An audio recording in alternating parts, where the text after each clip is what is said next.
Morning. Friday. Today is May 7th, and I hope everybody's having a good week. In our last episode, we started the fabrication of the Roth Customs Reaper. Part 1, we basically got about halfway through. This week, we're going to continue on, finish up the frame, weld it up. Again, not much setup, so let's go ahead and see what's happening with peak cycles.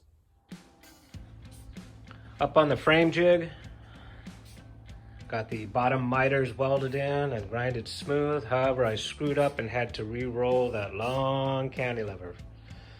Gonna mock it up on the frame jig here in just a moment and explain to you exactly what happened. So basically the original cantilevers I rolled were rolled much tighter than this, and what it was doing was there's a pin that's supposed to run through this down tube. You can see I've already piloted the holes there. This pin's gonna run through the frame and be welded to the cantilevers. With the cantilevers rolled tighter, with a more of an arc, it was positioning this hole up closer to the top tube. So by straightening them out a little bit, it dropped the hole down where it should be.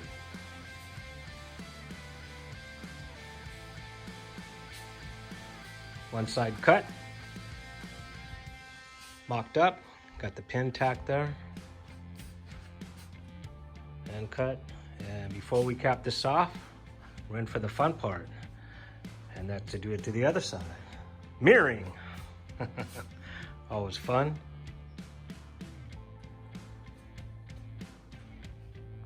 Both sides all sized up. Cut. You can see the pin work in there.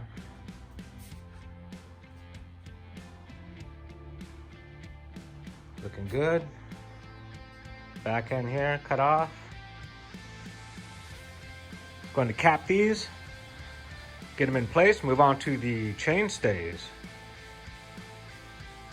And we are all capped off. Tacked in, actually.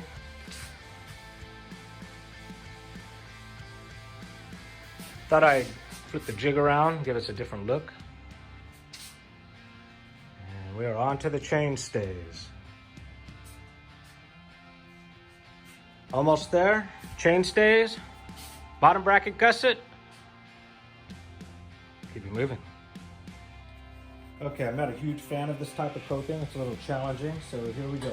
Basically, the chain stay is going to come off the bottom here and meet on the underside of the seat stay, which means we're going to cut this at the proper angle and then cope it by hand so it fits nice and tight. Wish me luck. Okay, so here's my first cut, and as you can see, I not only went long, but I didn't cut it angled enough. And I did that on purpose because if you try and get it right the first time, more than likely you'll cut off too much material and then you've wasted your stick. So always do that first cut long and then trim up to it. And so here's a good look at that cope. Did this with the bench grinder, and when I say it's challenging, it's challenging. There's really no secrets to this. It's just doing it and doing it and doing it to where you start to get a hang of what you need to do to make this coping happen. So let's go ahead and size it up. There we go. Looking good. Now to do the other side, tack this in and keep it going. Before we move on, I want to get a pan back shot here of it starting to take shape. Got these strong hand tool magnets holding this chain stay in place. You can see the cope there. Looking good, nice and tight there. And I'd say it's starting to take shape. And we're in for the home stretch. Chain stays cut, coped. Seat stays capped. And I'm gonna get that seat post in. Bottom bracket, gusset, and wrap it up. Bottom bracket in, tacked in, and man, what a difference it makes having that gusset in there. Really pulls everything together. Let's get that seat post cut. Seat post in.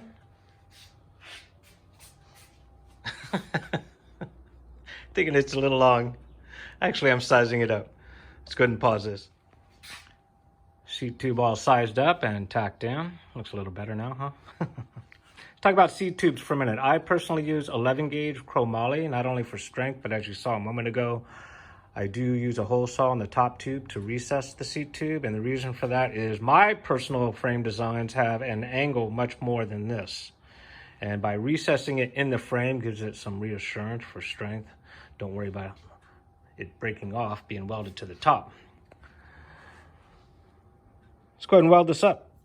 Going to touch on a couple things before we weld up that frame, and one is the over-rolled cantilever. And you're probably thinking when you're watching the video, why don't you just move the cantilever up and down so that it's in position with that pin? And there's a reason for that. The front of the cantilever is measured a specific distance down from the head tube, and by moving the cantilever up or down to be in line with the pin, you've essentially changed the shape of that opening that represents the tank. Either you're making it either wider or narrower. I didn't want to do that. Also, by straightening the bend, it follows the original design much better. That first bend was over-rolled. As for the seat tube, again, I use heavier gauge steel, and I personally like to recess the seat tube into the top tube. I'm not comfortable with just welding the seat tube over the top. I use a hole saw, push it all the way down, weld it all the way around, good to go. Especially with those frame designs that have that heavy angle on the seat tube. I have yet to hear of an issue with my seat tubes on my frame, so that's just the way I do it. Let's go ahead and weld up that frame.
Gotta love that frame jig. I've done past episodes, segments. I broke down every fixture on that frame jig in past YouTube videos. And if you're still not familiar with them, they're manufactured by Chop Source frame jigs. And you will not find a more versatile frame jig out there. Originally designed for motorcycles, they're more than good enough for bicycles. Well worth investment.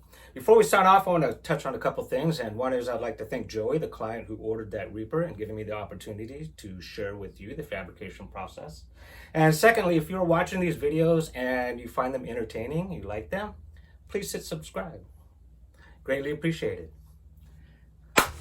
That's pretty much going to wrap it up. Hope you enjoyed today's version of what's happening at Peak Cycles. And until next time, make it a killer day!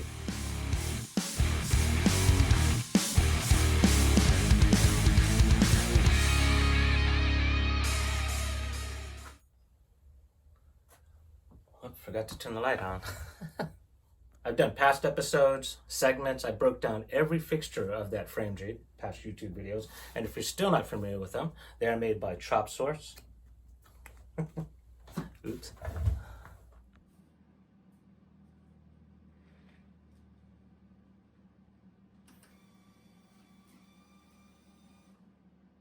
Did you catch that? Basically, I'm getting set up for the video, and in the process of getting set up, my finger's just barely on the trigger and the wire is working its way out.